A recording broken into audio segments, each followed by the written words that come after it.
ഗോവിന്ദമുട്ടത്തപ്പൻ ശരണം.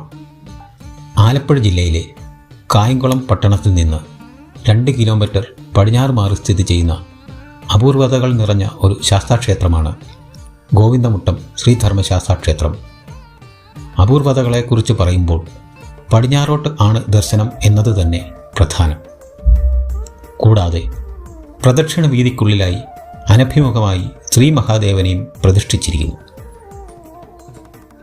കറുത്ത ഇടതൂർന്ന ധാരാളം കേശവാരത്തോടും പനച്ചിമരത്തിൻ്റെ ഇലയാൽ നിർമ്മിച്ച കുണ്ടലങ്ങളോടും പ്രഭ എന്ന പത്നിയോടും സത്യകൻ എന്ന പുത്രനോടും നീലവസ്ത്രം ധരിച്ചും നവീന ജലത വർണ്ണത്തോടും കൂടി ചിന്മുദ്രാങ്കിതനായി പട്ടബന്ധധാരിയായി സിംഹാസനത്തിൽ ഇരിക്കുന്നതാണ് ഇവിടുത്തെ ശ്രീധർമ്മശാസ്താവിൻ്റെ ഭാവം.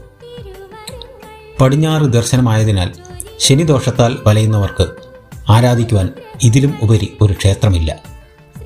തന്നെ ആശ്രയിക്കുന്നവരെ ഒന്ന് പരീക്ഷിക്കും എന്ന് അനുഭവസ്ഥർ പറയുന്നു. എന്നിരുന്നാലും അഭയം പ്രാപിച്ച് മനസ്സ് പൂർണ്ണമായി അർപ്പിച്ച് വഴിപാടുകൾ സമർപ്പിച്ച് പ്രാർത്ഥിക്കുന്നവരെ ഒരു പിതാവ് മക്കളെ എന്നതുപോലെ സംരക്ഷിക്കുന്നു.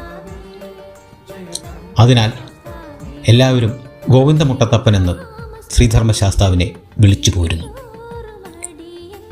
നാളികേരം മുറിച്ച് അതിൽ എള്ളുകിഴി കത്തിച്ച് സമർപ്പിക്കുമ്പോൾ എണ്ണയും എള്ളുകിഴിയും എരിഞ്ഞു തീരുമ്പോൾ അതുപോലെ തന്നെ ശനിപ്പിഴകളും എരിഞ്ഞു തീരുന്നു. അസാധ്യം എന്ന് കരുതുന്ന ഏത് കാര്യവും കദളിപ്പഴം, അത് ഒരെണ്ണം ആകട്ടെ ഒരു കുലയാകട്ടെ, സമർപ്പിച്ച് പ്രാർത്ഥിച്ചാൽ സാധ്യമാകും എന്നത് നിസ്സംശയം പറയാം. എള്ളുപായസം, ഉണ്ണിയപ്പം, മുഴുക്കാപ്പ്, ചുറ്റുവിളക്ക്, ഇങ്ങനെ ഗോവിന്ദമുട്ടത്തപ്പന് ഇഷ്ടവഴിപാടുകൾ ഏറെയാണ്. മണ്ഡലകാലത്ത് നടക്കുന്ന അന്നദാനത്തിൽ ഒരു പിടി അരിയെങ്കിലും സമർപ്പിച്ച് അന്നം കഴിക്കുന്നത് അതീവ പുണ്യമത്രേ. ഇങ്ങനെ സമർപ്പിക്കുന്നവർക്ക് കുടുംബത്തിൽ അന്നം മുട്ടില്ല എന്നത് അനുഭവസാക്ഷ്യം.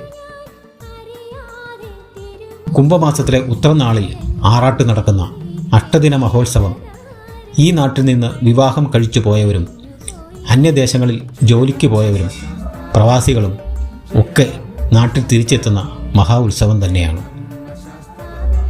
ഗ്രാമദർശനത്തിനായി ജീവതയിലേറിയെത്തുന്ന ഭഗവാന് മുന്നിൽ നിറപറയും അൻപൊലിയും സമർപ്പിച്ച് ഭക്തർ ഭഗവാനെ സ്വീകരിക്കുന്നു. വലിയ ഉത്സവം എന്നറിയപ്പെടുന്ന പള്ളിവേട്ട ദിനത്തിൽ കുഞ്ഞു കുട്ടികൾ മുതൽ വൃദ്ധരായവർ വരെയുള്ള